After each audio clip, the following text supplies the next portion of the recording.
Welcome back to the autonomic nervous system.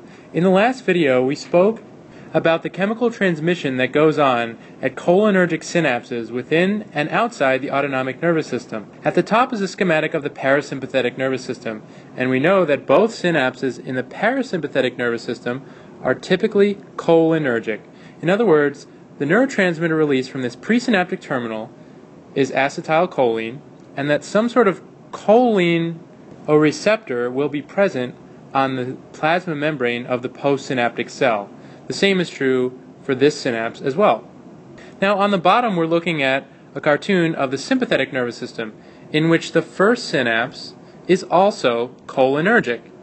And at the bottom I've drawn a synapse which is not part of the autonomic nervous system but is also cholinergic, and that is this terminal synapse between a lower motor neuron, which is sitting in the ventral horn of the spinal cord, and an actual skeletal muscle fiber. Release of acetylcholine from the lower motor neuron will hit receptors on the muscle for acetylcholine, and that will trigger depolarization of the muscle and contraction. Now the final synapse, which we have not discussed, is this one here. And this is an incredibly important system where the postganglionic sympathetic neuron synapses onto the target tissue. And this synapse is an adrenergic synapse, meaning that the presynaptic neurotransmitter is noradrenaline, and the postsynaptic membrane perceives the neurotransmitter using some sort of adrenoreceptors. Now, it's important to remember that almost all of the targets in the body, for example the kidney or the heart or the gut, receive inputs from both the parasympathetic, as I've drawn up here, and the sympathetic nervous system. So although the first synapse in both systems is cholinergic, it's really important that the postsynaptic neurotransmitter is different, because otherwise this tissue, the target tissue, will have no way of distinguishing between which system is in action.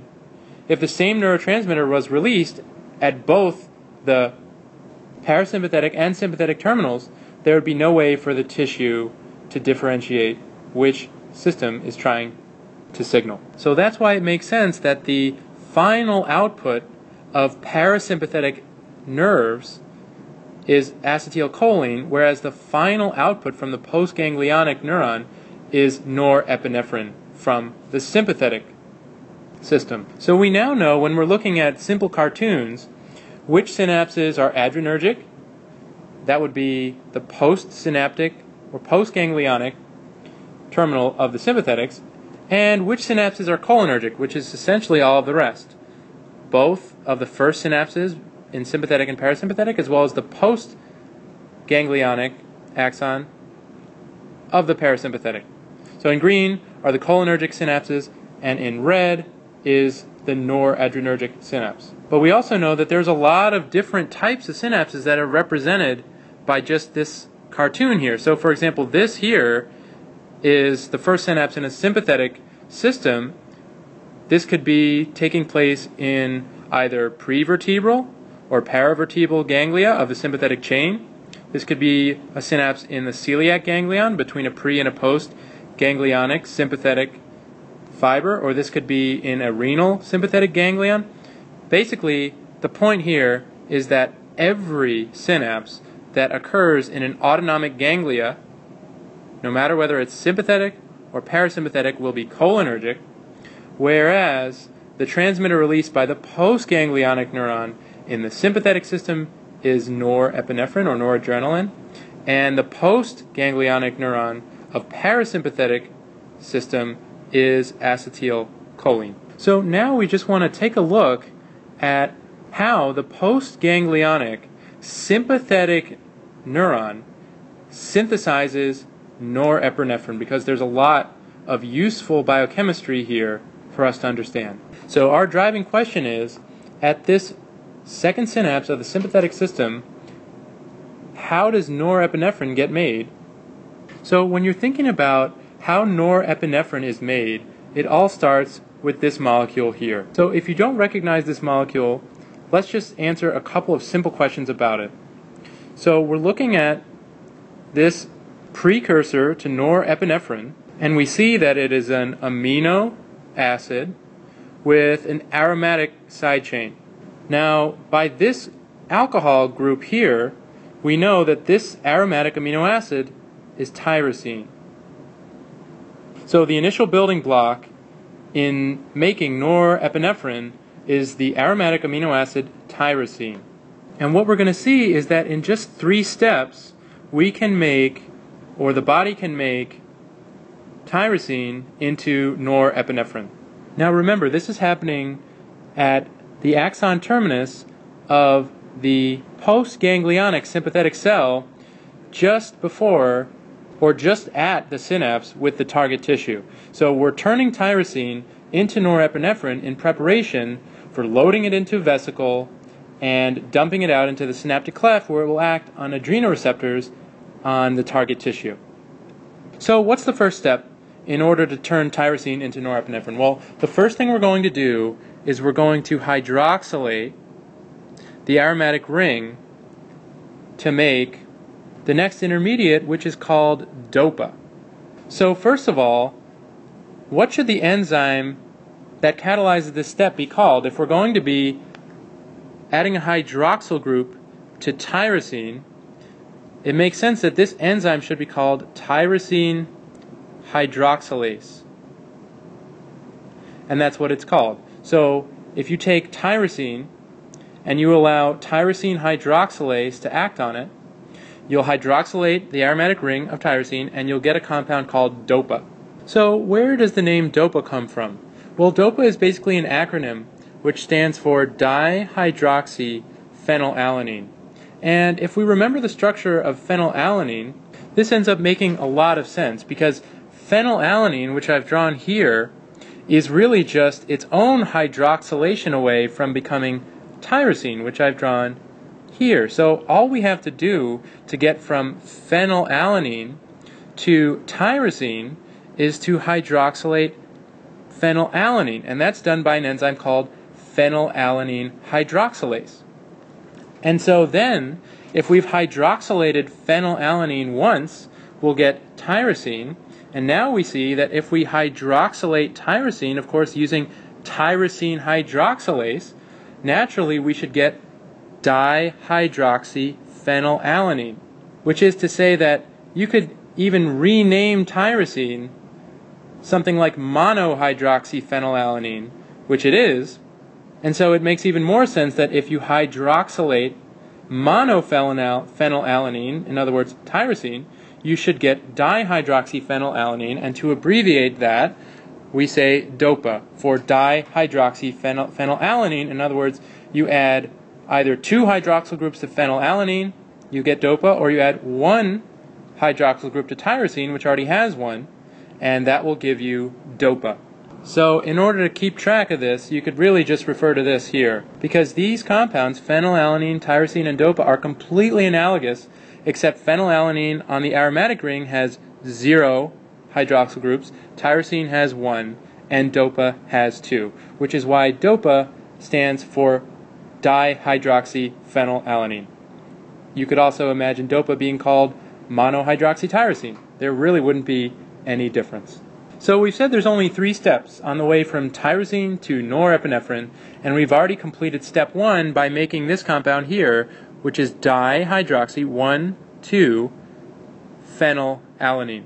Now here it's where it's useful to be familiar with a little bit of nomenclature, because any compound which has this element in it, in other words, a benzene ring with a 1,2 hydroxylation pattern, this group is called a catechol group. And now that we've used tyrosine hydroxylase to add this second group, we're dealing with a compound that belongs to the family of catechols. Because as I've circled here, this group is a catechol once we've added the second hydroxyl, and so now any of the subsequent compounds are going to belong to the catechol family. So now we're 2 steps away from norepinephrine, and our task is to transform DOPA into norepinephrine. So the next step that needs to take place is the removal of this carboxyl group. And so if we're going to decarboxylate DOPA, the enzyme that's going to catalyze this conversion is going to be called DOPA decarboxylase. So now all I've done is redrawn DOPA, except without its carboxyl group, and so now what we have is a compound that has really just 2 groups on it. Number 1, the catechol ring, which is just a benzene ring with a 1,2 hydroxylation on it, and the only other group on here is a simple amino group. And so now this compound should be called a couple of things, but one of the most obvious things you could call it is a catecholamine, because the only 2 groups that are on this molecule are the catechol and an amine. So you can imagine there are many different types of catecholamines. There's really an infinite number of possible catecholamines, because these positions here can be modified and they would still be considered catecholamines, but this is sort of the parent catecholamine because it's the first compound in the synthetic pathway for norepinephrine that really just contains a catechol group and an amine group. So we know this compound is a catecholamine, but it needs a name of its own, and the specific term for this compound is, of course, dopamine. Why dopamine? Simply because it's the amine that you get after you decarboxylate DOPA. So it's an amine derived from DOPA, therefore it's been named dopamine. So as I mentioned, it only is going to take us 3 steps to get from tyrosine to norepinephrine. So after dopamine, there's only one reaction that we need to take us to norepinephrine itself. And once again, this is just going to be a simple hydroxylation reaction. And just to remind ourselves of how simple this pathway is, we'll start again with tyrosine. Here's tyrosine right here. We take tyrosine, we add a hydroxyl group using tyrosine hydroxylase. We decarboxylate the resulting compound, which is DOPA, in order to get dopamine. And then the final step is done by an enzyme called dopamine beta hydroxylase, which simply adds a hydroxyl group to this beta carbon. It's called the beta carbon because at one point there was a carboxyl group here, and this would have been its alpha carbon, and this is the beta carbon. And so if we hydroxylate the beta carbon of dopamine, then we will get norepinephrine, which you see here on the right. Now, one other thing we should mention is that, of course, norepinephrine is also a catecholamine, just as dopamine is a catecholamine. So they're both catecholamines, but norepinephrine has been hydroxylated by dopamine beta hydroxylase, and so it now, after it's been released into the synaptic cleft between the postganglionic sympathetic neuron and the target tissue, to go and act on adrenergic receptors on the target tissue. So here's the structure of norepinephrine, which is a catecholamine, which is made locally in the axon termini of all postganglionic sympathetic neurons in order for it to be released onto target tissues. Now, one thing we haven't discussed up till now is the role of epinephrine or adrenaline in the sympathetic nervous system. As we know, epinephrine also acts on adrenergic receptors all over different target tissues, and also is one of the hallmarks of sympathetic nervous system activation. But interestingly, epinephrine is not actually made in the nerve terminals of postganglionic sympathetic neurons and released onto target tissues, but rather it's actually delivered through the blood. So norepinephrine comes from synaptic release when sympathetic system is activated, whereas epinephrine is also released when the sympathetic system is activated, but it's actually released from the adrenal gland into the circulatory system. So here's our depiction of the sympathetic nervous system, and we know that acetylcholine is being released here, and as we just discussed, norepinephrine molecules are released onto the target tissue when the sympathetic nervous system is activated. But we also know that epinephrine is acting onto target tissues when the sympathetic system is activated, but it's not coming from the nerve endings. Where it's coming from is the adrenal gland. Now, how does the adrenal gland know when to release epinephrine? Well, as it turns out, the adrenal gland is basically a modified sympathetic ganglion. So imagine this just being a regular chain of sympathetic neurons, and acetylcholine would be released here, and norepinephrine would be released here onto a target tissue. Well, the adrenal gland is of course innervated by preganglionic sympathetic neurons, and the adrenal medulla actually consists of postganglionic sympathetic cell bodies which have lost their axons. So rather than directly releasing, let's say, norepinephrine onto a target tissue, which is just a couple of nanometers away, what the adrenal medulla does, after receiving stimulation from the preganglionic sympathetic, what it does, it releases adrenaline, or epinephrine, into the circulation, and that will act all over the body wherever epinephrine happens to go after entering the circulation. So norepinephrine is released directly onto the target tissue, whereas adrenaline is released from the adrenal gland into the blood, which delivers epinephrine into target tissues all over the body.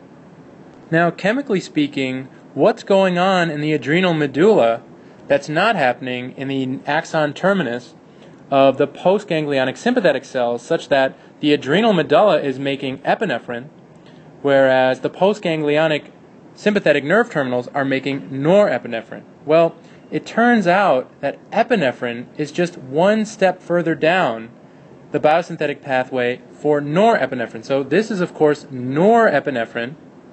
And what happens in the adrenal is that an enzyme is expressed called PNMT, which stands for phenylethylamine N-methyltransferase.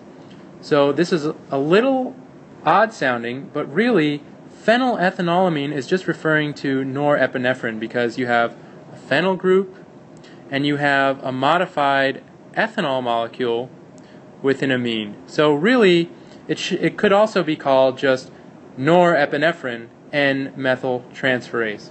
So NMT part of the name is very straightforward. It's adding a methyl group, it's transferring a methyl group to the nitrogen, okay, and it's doing it in the context of a phenylethylamine. And so what the adrenal does is it adds that final methyl group to norepinephrine, and that gives us epinephrine.